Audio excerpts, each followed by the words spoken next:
Have this feeling, haven't felt for so long. Took a hold on me and won't let go. If you're planning a holiday to Australia, then you're in for a real treat. We need to go and run some chores today, and it's Ben's birthday soon, so we've got to go and pick something up that he wants and also pick up a cake that he wants. I get the wrong one every year, so I brought him with me today so I can't mess it up. But somehow she probably still will. We're just heading down the Bruce, which is like the worst motorway. It's well known for being a horror to drive on. If you are thinking of coming on holiday to Australia, maybe you're actually just coming to have fun, or maybe you're coming out on a recce, which also needs to be fun, we can actually tell you firsthand that it's likely to be the best holiday you've ever had. It's pretty blooming lovely, isn't it? Bloody good. One thing we would say is that if you're booking a holiday from another country, it's likely that you're flying quite far, and so it's probably not a good idea to just book 2 weeks. Book as long as possible. Give yourself that extra bit of time so you don't feel so stressed that you need to rush around and get everything done. Even if you think that 2 weeks is a long time before you get here, when you do get here, you're just going to want to see more and more and more. Yeah, don't forget you're going to lose 2, maybe 3 days just in travel as well. I mean, if that's all you've got, it's still worth coming. We weren't going to, but we've ended up popping down to the beach instead. Why wouldn't you? It's a beautiful sunny day. We were just driving past it and thought, oh, that ocean looks nice and blue. If you are coming on holiday to Australia, then you get a little bit of a glimpse of it now anyway. That, and we forgot to film while we were in the cafe that we were going to. Yeah. If you are coming on holiday and you come to the Sunshine Coast, this is probably where you're going to stay anyway, because this is all where all the hotels and stuff like that is.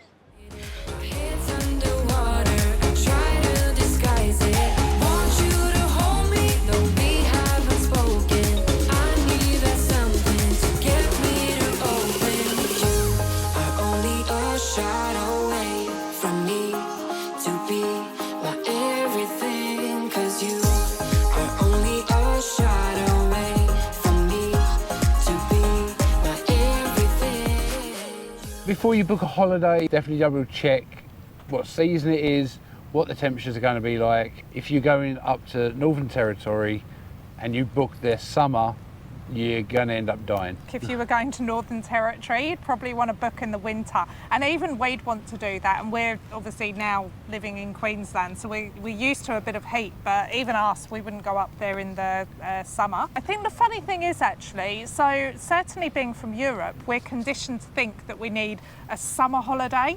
And going to somewhere like this in the summer might be a little bit more than you're anticipating. Say a little bit, but a lot. Jet lag can be an absolute pain when you come this far. So, I mean, I'm talking as if you're from the same place that we're from, but I think it's fair to say that most places and most countries in the world, it will be a little bit of a trek to Australia, as opposed to just a 1 hour flight. If you are coming, you're probably going to get jet lag. And if you do, then you need to maybe not book anything for your late afternoons and evenings for the first week until you settle in and you just get rid of that. Remember how bad you were, yeah. No, not me, it was you, it was all you. Right, yeah, I told everybody in the last video. Sorry. Said he's a monster. Yeah, I'm a monster. Ben only found out what I'd said in the last video when he watched it when it was already out, but he knows it's true. Yeah, I'll take it all. For me, I get really bad jet lag from England to Australia, but I don't really get jet lag going the other way. No, I think most people say that. There is a reason. Probably for the first, I don't know, at least 4 days, I am out cold at 4 o'clock in the afternoon. Yeah. But then I'm up early at like 4 in the morning. I used to go for walks like before you woke up. When Yeah, but you woke up like an hour before me. Yeah, so I'd either clean the apartment we were staying in or go for a walk. And Yeah, because they turned around to us and said, the apartment's cleaner than when the cleaners go in. oh my gosh, you know what was funny? So we accidentally, so I'm digressing, I always digress. We accidentally booked our recce trip when Schoolies was on. For those of you who don't know what Schoolies is, it's an event for school leavers and it is freaking massive. There are apparently 30,000 schoolies on the Gold Coast when we were there, and we went to look at a nightclub one night, and it was ridiculous. So just imagine 30,000 school leavers in one area on the very first night that they're there, so they've got all their money, and we thought, oh, we go to the nightclub. Anyway, the reason for that story was I remember waking up early one morning, it must have been the Sunday morning, and I was climbing over Schoolies in the corridor downstairs. They were asleep on the floor. They obviously had a good night, but maybe, or they probably did have somewhere to stay, but they just didn't find it. Yeah, they probably paid a fortune for their apartments, and then they slept on the floor outside. Anyway, the whole point of this, we flit away from the subject so much. So the point is, just bear in mind you might have jet lag, so don't book anything for the late arvo or the evening for the first week. I mean, if you feel great, then wonderful, just go and do it, but you might not. So just bear that in mind and don't hold yourself to anything. And also, if you haven't got anything booked and you feel great, you can just go and have some spontaneous fun. It's the best kind of fun, isn't it? Yes. Why are you looking at me like I'm Don't off know my what the head? spontaneous fun would be. Like impromptu, like, you know, just off I the know top what of your head, spontaneous like, means. whoa, let's go and eat out. Oh, eat out. Let's go and walk at the beach in the dark. Oh my gosh, we did that one night. We went out for a date. After we'd eaten, we thought, oh, we'll go for a walk on the beach in the dark and it will be lovely. Romance Like really, did. really romantic. Moonlit. It wasn't, no, it was barely moonlit, was it? It was pitch black and it was frightening. Moral of the story, if the beach is not lit, it's actually a very scary place to be in the dark. And I'm sure we could hear things moving around and oh my gosh, it was Yeah, it's called the frightening. ocean. Yeah, it wasn't romantic, it was like horror movie kind of frightening. Also, I think it's really easy to underestimate the size of Australia. So you might think, oh, I'm travelling to Melbourne and while I'm there I'm going to go and look at the Sydney Opera House and I'm going to go and look at Ayers Rock. And I mean, you just don't really think that it's not, you can't just do that.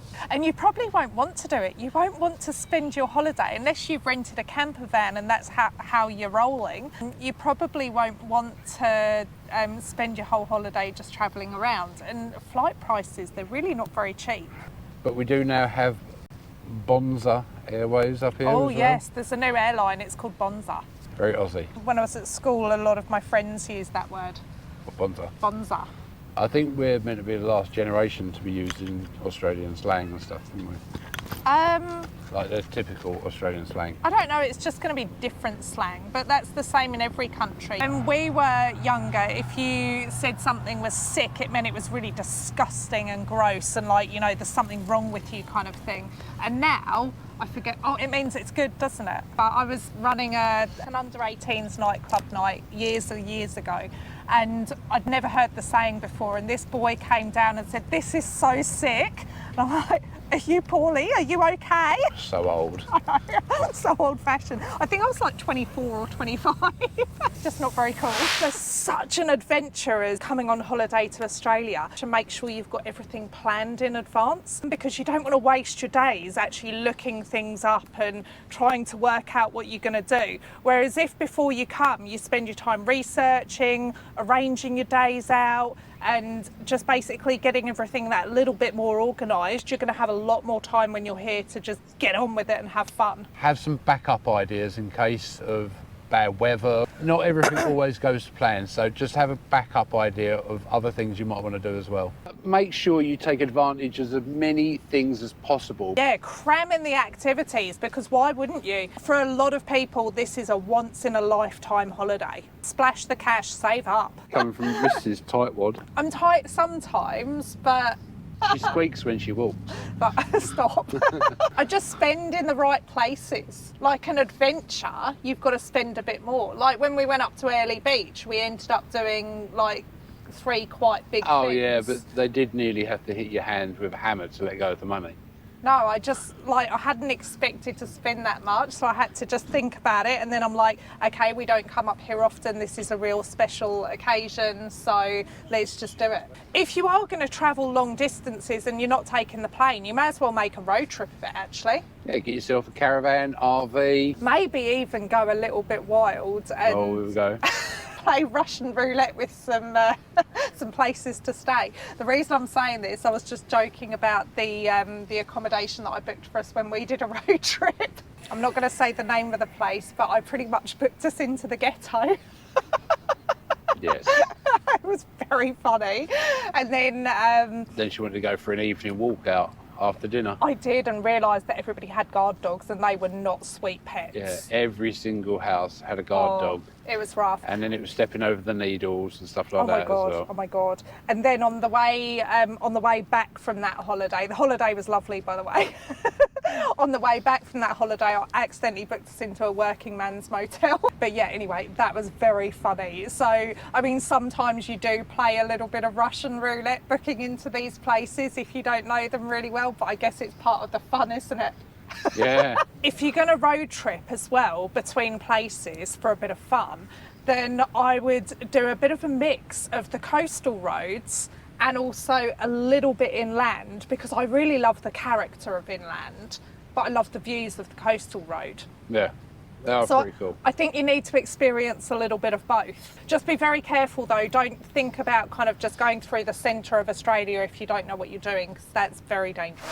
Make sure you have your transport planned as well, because you want to have either a rental car, or if you're going to be in a city, you can probably just use public transport. But if you're then not getting a rental car, you'll need to get a transfer from the airport to the accommodation. Or sometimes you can get a much better deal by booking it online beforehand rather than face to face when you're desperate, and they know that. Whether you're going to be, I don't know, driving around, or whether you're going to be city hopping on the plane, it's really a good idea to get it booked in advance, because prices do go up nearer to the time. Oh, and particularly that's important for peak periods, things like these school holidays, but they might not be the same as the school holidays where you are, because we're obviously in a different place. So you can always check on the state departments as to when the school holidays are here, if you want to be super kind of Organised. If you're coming from abroad, sort your cash out before you leave. Trying to use your credit card or your bank card over here, you're going to face some charges. And do you know what you also mustn't forget is to bring or to pack your budgie smugglers, because I've heard that every hunk on the beach is wearing those. That's why I'm not a hunk, because I don't own any. Most importantly is that you make sure you enjoy your holiday and really just embrace yourself in the differences and the culture change, because Australia is a really fun place to visit. Yeah, and most importantly, we can't wait to see your holiday pictures. Oh. So if you do come over, why don't you post on our Insta or something like that? I don't think you can post on our Insta. You can flick us a DM. Yeah, flick us a DM Like, then. not weird pictures, and Yeah. we don't really want to see you in your budgie smugglers. Or just send us a picture of the budgie smugglers, but not you in them. Don't. I read the inbox and the DMs. Don't get people sending me their budgie smugglers. That comes to me. Just the trunks. Please don't listen. Nice holiday pictures are fine, even if you don't want to be in them. Like, send me a picture of the beach. I love it. Send me a picture of a kangaroo. I get excited every time. Another awesome thing that I want to tell you about is our 3-part ebook series, which is now available for sale on our website. These 3 ebooks have been personally written by me. They are filled with all the information that I wish we had have known when we first moved here and when we were going through the process 7 years ago. I've split the series into 3 books so that you can just get the ones that you need. The first one is Should I Move to Australia, which is for those of you thinking about making the move. The second one is your personal guide to moving to Australia, which is filled with information and advice that's going to help you on your way. The third one is Arriving in Australia, which is going to help you from the moment you step off the plane, getting all the first days over with and settling into your new life. Shadow